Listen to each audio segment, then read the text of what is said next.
Hi, how you doing? Yeah, so here we are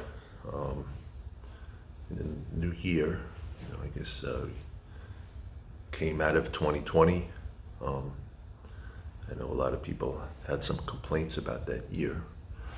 Um, I don't know. For me, it's just time. Just time goes on, and it's another year. But what can I say? I know like during the last year, on this channel, I know I spent a lot of time doing a lot of cover songs, and I want to say I know that I'm aware that of the fact that I don't really spend a lot of time on the production of my videos. I mean, I know I've seen other people that do that, and I admire that. They do very creative things, and they come up with a very polished product, that you can look at. But yeah, I have not really spent the time doing that. I mean, I haven't done it at all. I mean, pretty much, I record a video and then I just publish it.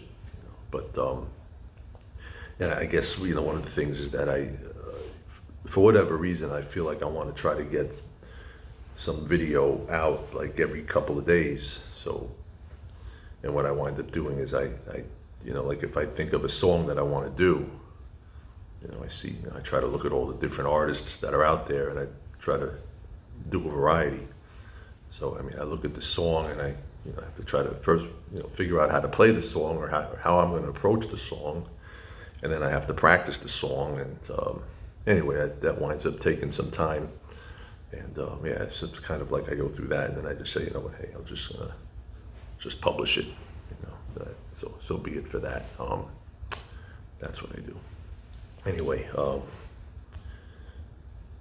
aside from that, I guess another thing that I guess has been on many people's minds is the pandemic situation, which still goes on, and I'm tired of it. I'm sure many people tired of it, and I'd say that it's a little bit like being in a war. I guess many of us are like, we are kind of like the victims of a war.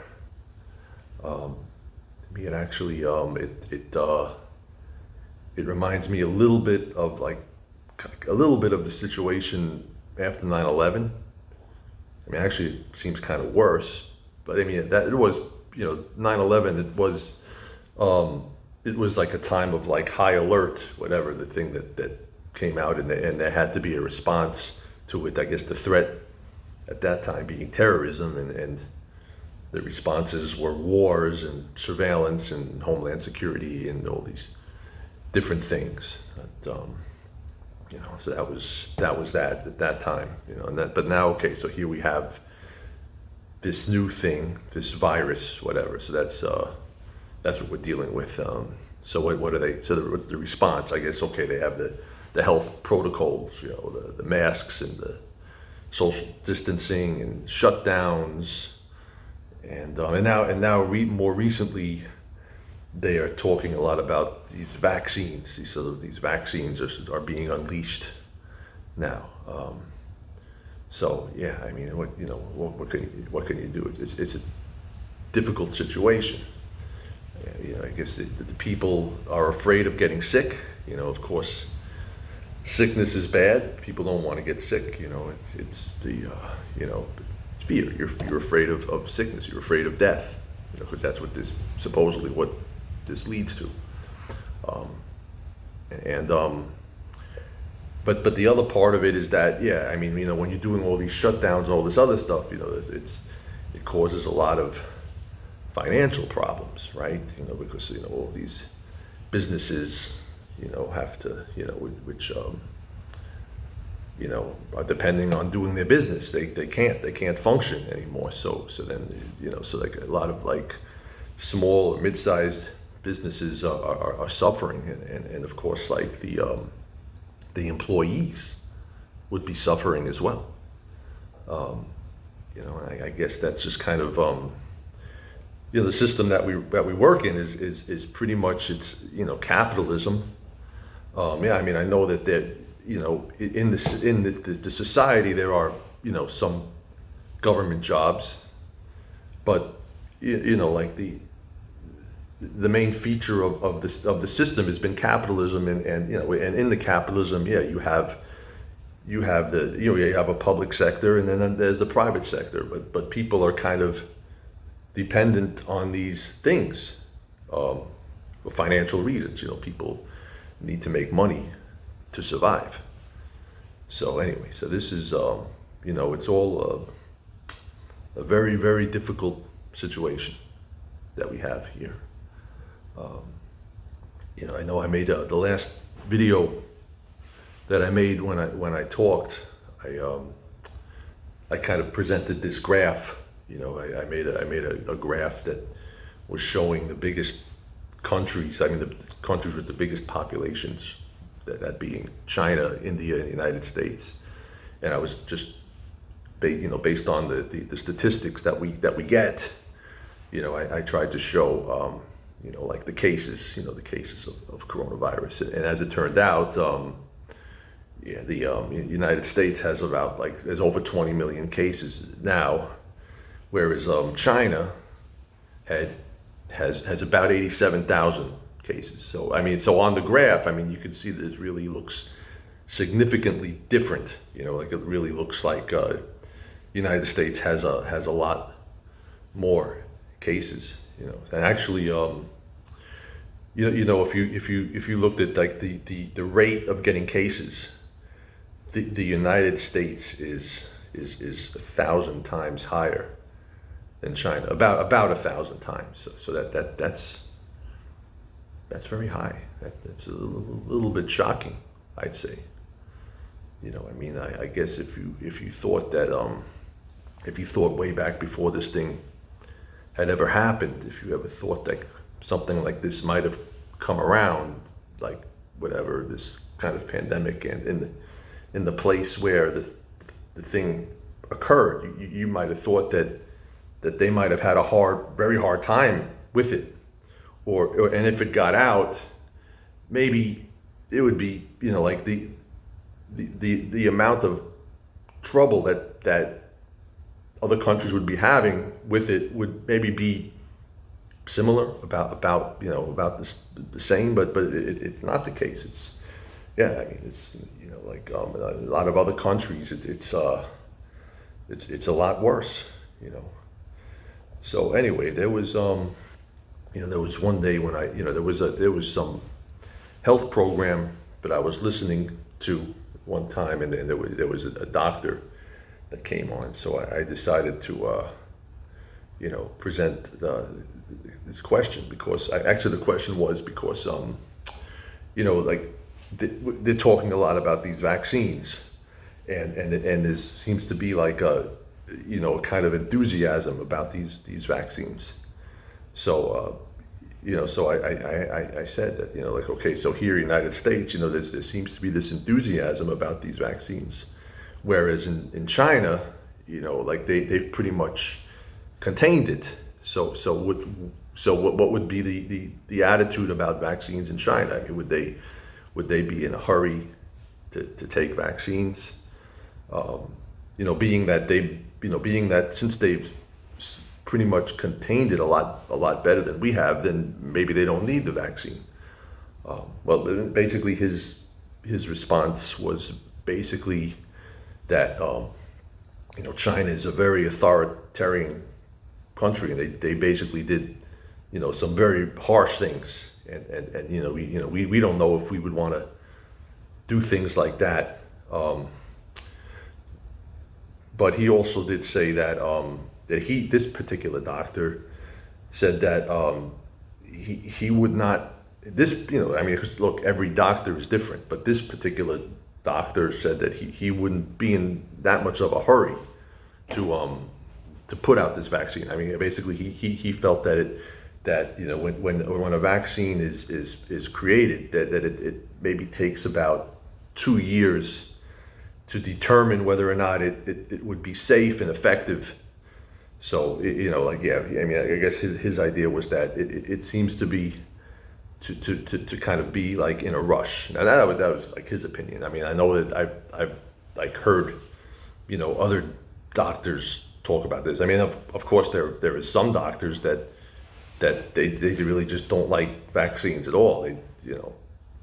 But most of the doctors that you hear about in like most mainstream news, they seem to be they seem to be somewhat having sharing the excitement about introducing these new vaccines, which is kind of using kind of like a sort of new type of technology.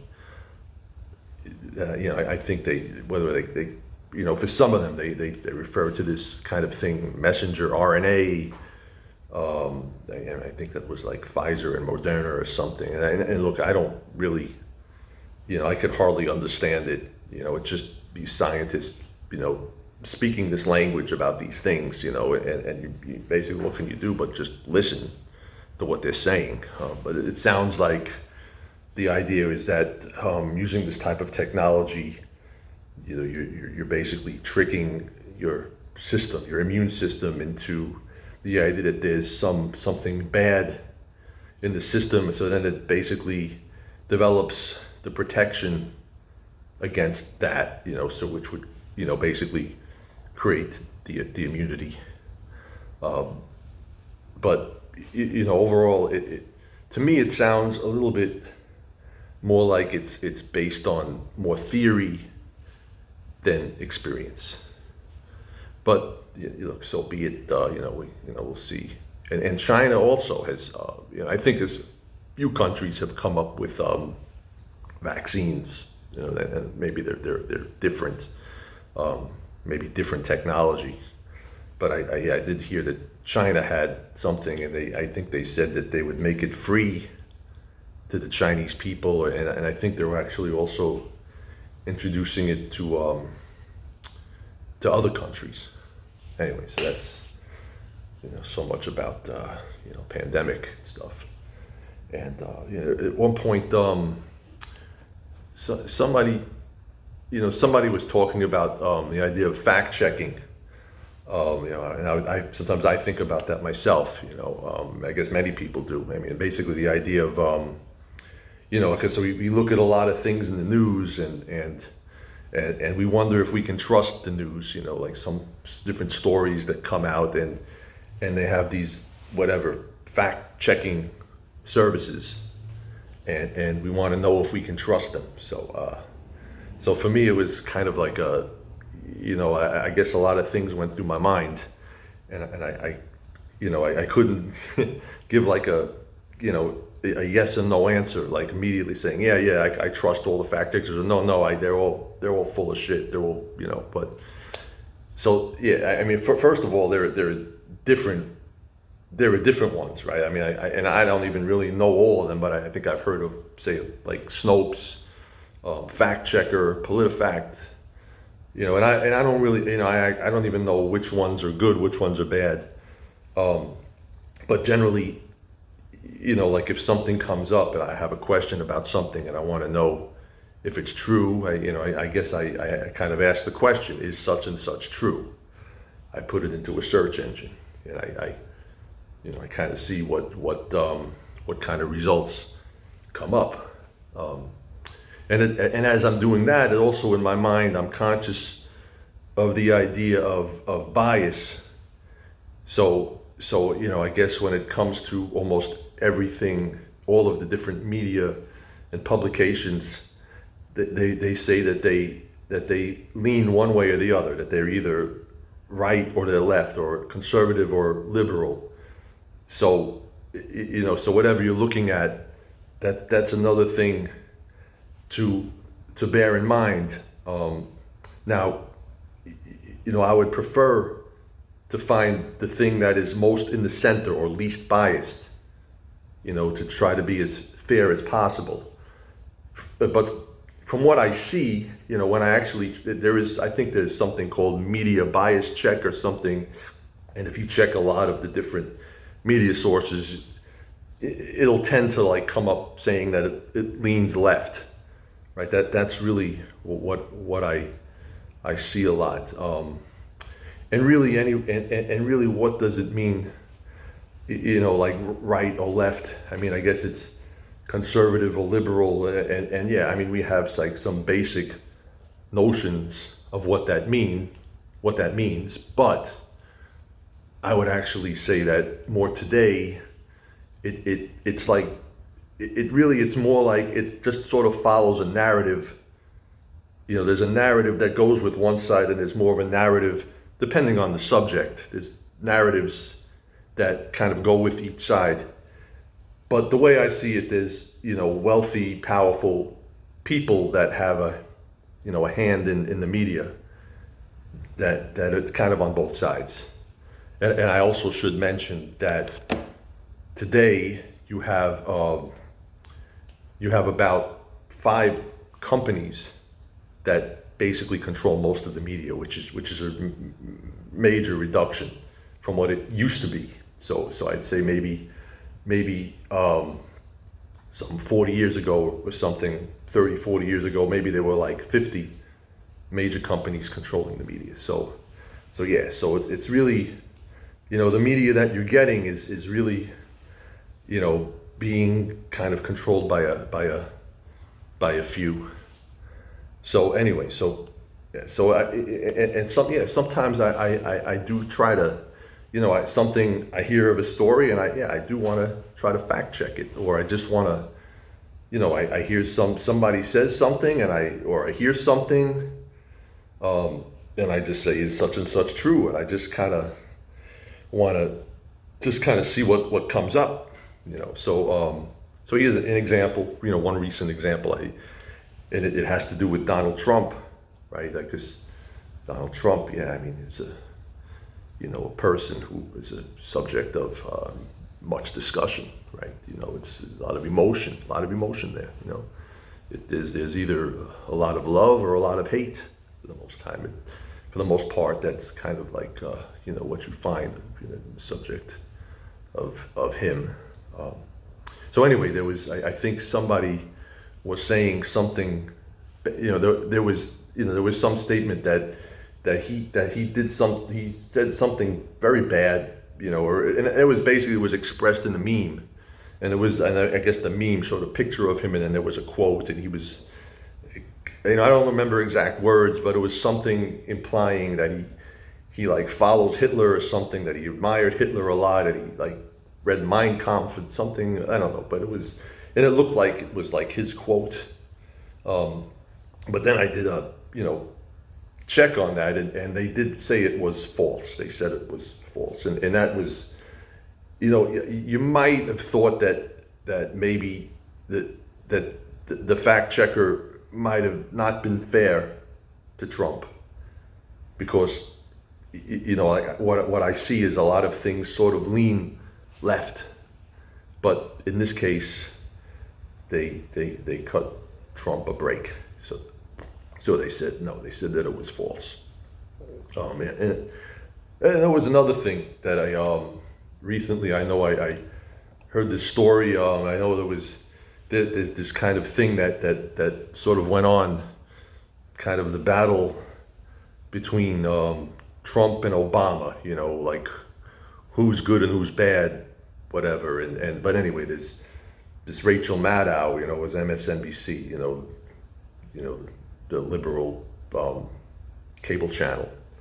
So I guess she was trying to say that Trump put the immigrants in cages, right? But then there was the other side was saying that no, like that Obama also put immigrants in cages. So basically they both did, and actually that's true. Like, yeah, that is true. If you research that, you'll find that they were immigrants. I mean, there were always immigrants, and there's always a process for immigration. But during both administration, there was some kind of inhumane thing going on where they were putting them in cages. But anyway, the point was that Rachel Maddow on her show, she used a picture from that was during Obama. She used a picture of immigrants that was during Obama and said that this was what Trump was doing. So I don't know. But anyway, so look, of course, I tried to fact check it. So I just put it in there. Is this true? And what came up, well, the articles were from Fox News, New York Post, The Sun, Washington Examiner. So these are all right publications. So of course they all covered that story. But also what popped up was MSN also covered the story. And MSN is supposed to be left. So then they're saying that it's true. So then I guess I would think that, yeah, I mean, if a left publication is saying something like that, then yeah, then I guess they went against the grain. So yeah, I guess then it was probably true. And look, again, I'm sure this happens with the right, doing things to the left. They want to make some Democrats look bad, and maybe they do something, whatever, something like similar to what the left does to the right. So anyway, this kind of battle is just, it just goes on and on. And we, like we're out here and we're just trying to determine what's true. But like sometimes when I look at things, as I'm trying to figure out, like as I'm, looking through the news or, trying to search things on the internet and trying to determine what's true. And it's just, like really, really a bunch of chaos. But I remember there was this silly game. It was called the Gossip Game. And it was made by the late Mike Walker, from the National Enquirer. I think it was something part of Howard Stern or something. There's like this stupid thing. It was just like it was, I guess, the National Enquirer is like, I guess it was, I don't really know what they do now, but they're always known for coming up with these sensational stories. So basically what in the game, they would come up with these 4 stories, basically, silly stories about celebrities. And 3 of them would be true and 1 of them would be false. And the idea of the game was that you would have to, try to pick out the fake story. But all the stories were usually so ridiculous that you really couldn't, it would be kind of hard to like truth and fiction really kind of looked like, it's very hard to determine one from the other. So to some extent, I think maybe this type of model is what they actually might use in just like regular news. So that, like they may put out information in news and in the news, maybe certain types of things that are maybe not as important to the powers that be, certain stories that maybe that there might be certain things, certain types of things that they might want to keep hidden. And those are the things that, like maybe those are going to be like the kind of covered up things. But mixed into that, you throw in some truth. You throw in truth. So then in the end, it basically looks more convincing or more honest. So that's kind of, sort of the way that's sort of the issue that that's sort of it basically. Like I'm trying to figure out what's true, and we're all trying to find out what's true. But yeah, it is very confusing, and maybe there are certain true things that are in there in the news that's being presented, and of course, the different media sources might be presenting it differently. But in all of this, there could be certain things that are true and certain things that are fake, but yeah, I mean it's it's hard to figure out, But I think that there are powerful forces behind all of the information in the media, and it is possible that they might have an agenda, right? So that there's something to that. One other thing maybe I should talk about is just the idea of freedom of speech. So I think freedom of speech is important, and I know that, like there's the idea of, you can't yell fire in a crowded theater to create a panic, because that's like, dangerous speech. So of course, that's, so, yeah, because, we are seeing a lot of censorship, or people being deplatformed in different places, yeah, a little bit of complaining about that.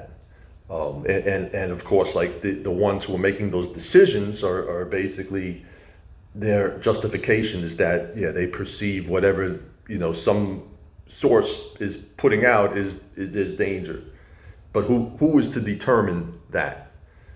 So, so I would basically say that, yeah, I mean, look, I think that there are a lot of different opinions, a lot of different ideas, but but I think that, different media sources should be allowed to freely communicate, right? That they should be able to express their ideas. And if there are those that disagree, then they should have the freedom to speak up and disagree. And then, whatever, both sides can present their evidence or their justification, and we can have discussion and debate, and people can listen. There's an audience that listens, and somehow from that, hopefully, we can find some kind of agreement. There's some kind of truth to some kind of some kind of a solution. But I think that would really, for the most part, I think that would do better. Anyway, yeah, I think I'm gonna, I've said a few things, and I've been it's been a couple of minutes since I've been speaking, so I think I'm gonna end here.